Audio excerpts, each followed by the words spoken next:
The story of gold marrying the king's son. Once upon a time, there was a child named Vang who was only 8 years old when his father died. "My family is poor, so I have to follow my mother to work everywhere." They worked hard all day, but mother and child still didn't have enough to eat. Even on bone-chilling rainy days, there is no rest.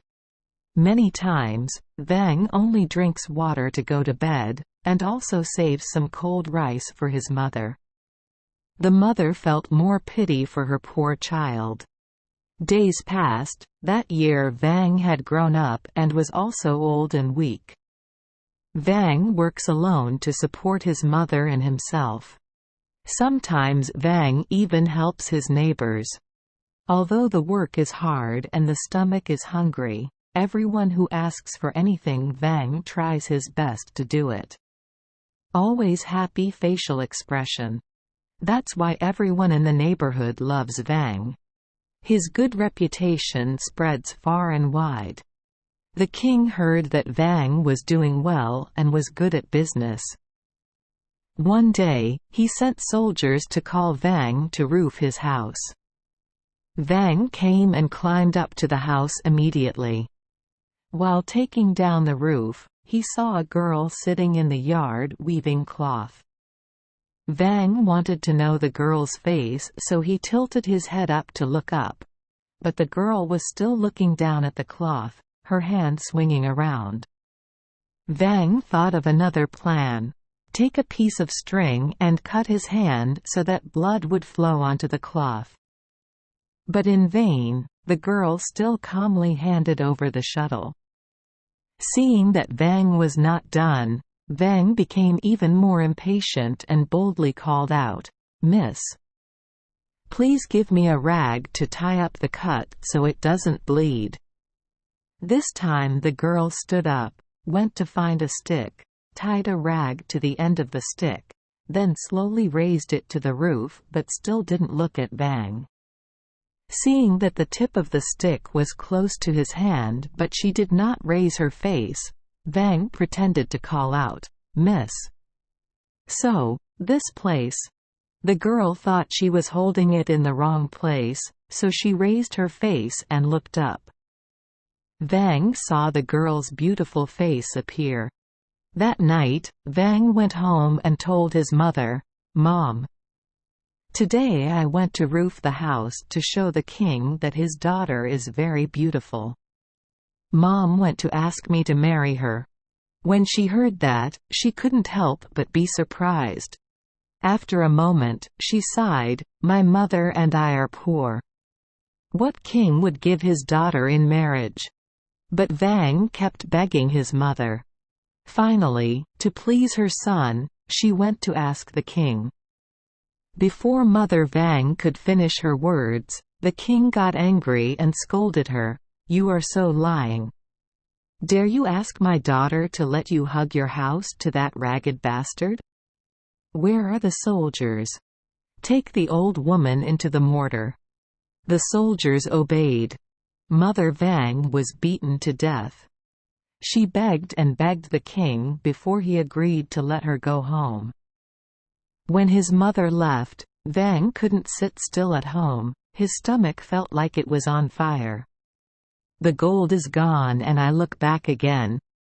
Seeing his mother coming home, Vang immediately asked, "Mom, okay, does the king agree?" Vang's mother was out of breath. "What are you and your wife?" Before she could finish her words, the king ordered soldiers to put her in a mortar and curse her. "If you want it, go ahead and ask." Not long after, Vang asked his mother to ask for the king's daughter for him. Loving her child, Vang's mother took the risk to ask again. When the old woman arrived, this time the king did not curse and order soldiers to put them in a mortar like before, but said to Vang's mother, "If you want my princess to be your daughter-in-law, go and tell your son to find me a jar. Give me dog beetles and a bowl of chicken balls so one can marry the princess." Mother Vang went home and told her story. Vang immediately searched everywhere, but could not find a jar of dog beetles and a bowl of chicken balls. He cried sadly by the stream. Suddenly an old man with white hair and beard appeared and asked, "Why are you crying?" Vang replied, "Your mother went to ask the king's daughter to give her to you." The king said he had to find enough for a jar of dog beetles and a bowl of chicken balls. Newly married. I searched everywhere but couldn't find it. I was sad and cried. The old man said, "Don't worry, go home and plant a lot of black sesame and taro. Wait until the sesame is ripe. The taro is old. Harvest the sesame seeds and put them in jars, then catch some beetles and sprinkle them on top. Seal them. Keep your mouth closed." After that, I dug up the taro, scraped the skin, boiled it, poured it into the pot, then took a few live chickens, slaughtered them, and put the balls on the taro pot, sealed it up, and presented it to the king. As he said, Vang went home and did as he was told. A few months later, the sesame was ripe and the taro was complete. The gold did as the old man said and brought it to the king. The king received the offering and immediately opened the jar to taste it. The king praised, "Wow! So delicious! Fragrant like sesame." Then the king opened the bowl of chicken balls and ate a few pieces of tamarind. "Great! Great! The flesh is like taro." After eating all the dog beetles and chicken balls, the king turned around. "Do you want to be my son-in-law? It's not enough. You must go find a pair of fairy chickens, one cock and one hen, and bring them back to me, then we can talk about wife and children." Gold is very angry. But I had to go find the fairy chicken. After 3 days, I was tired from walking but couldn't see the fairy chicken anywhere. Vang hugged his face and cried. The old man from before appeared again and asked, "Why are you crying?" Vang replied, "Sir, the king told me to find a pair of fairy chickens, one cock, one hen, and submit them so that the king can marry his daughter. I searched for 3 days but couldn't find it." After saying that, Vang hugged his face and cried. The old man said, "Okay, don't cry anymore.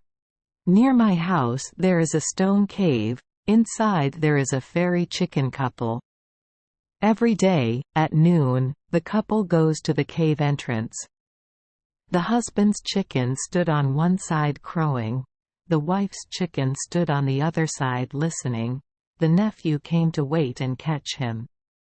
The first time the chicken crows, they move closer together, don't catch them.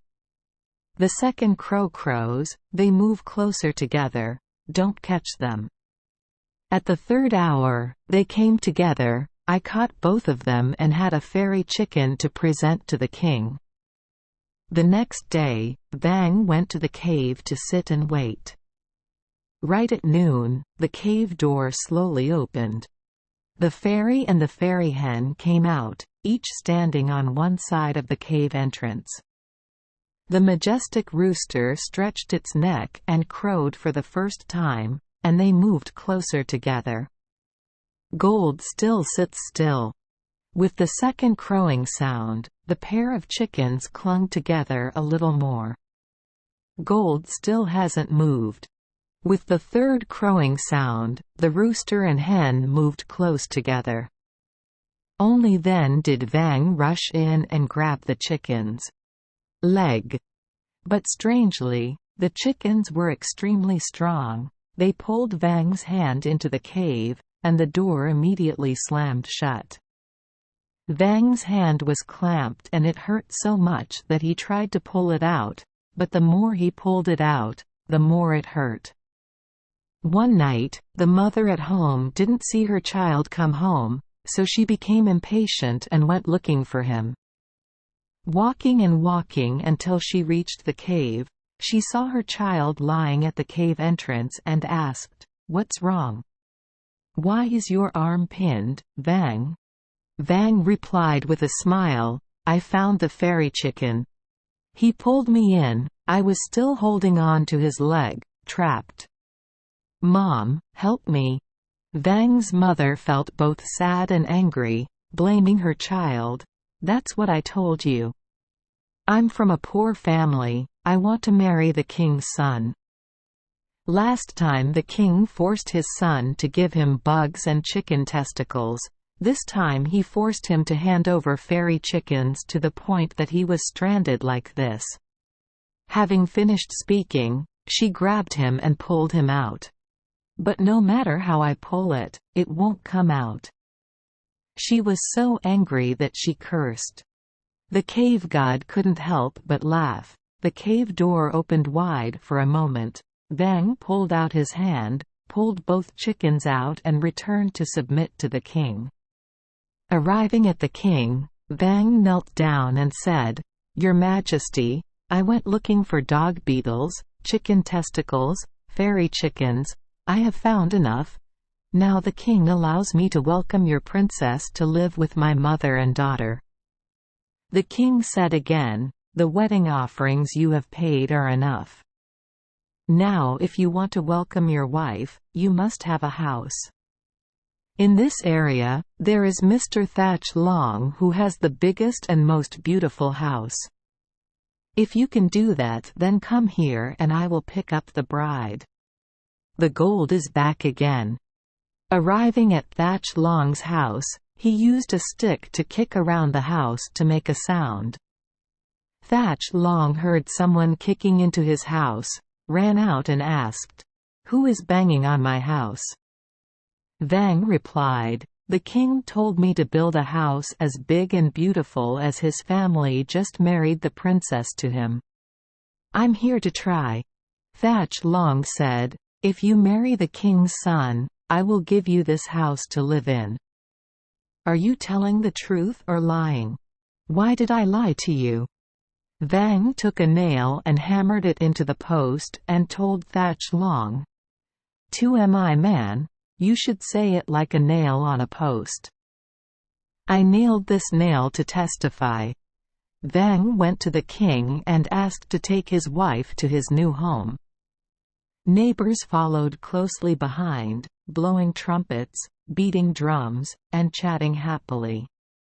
Arriving at Thatch Long's house, Vang called Thatch Long and said, "I have brought my daughter-in-law home. Please move the house to another place for my husband and I to live." Thatch Long scolded, "Why did you chase me away from my house?" Vang retorted, "What did you say to me the other day? The nail that sealed the column is still there.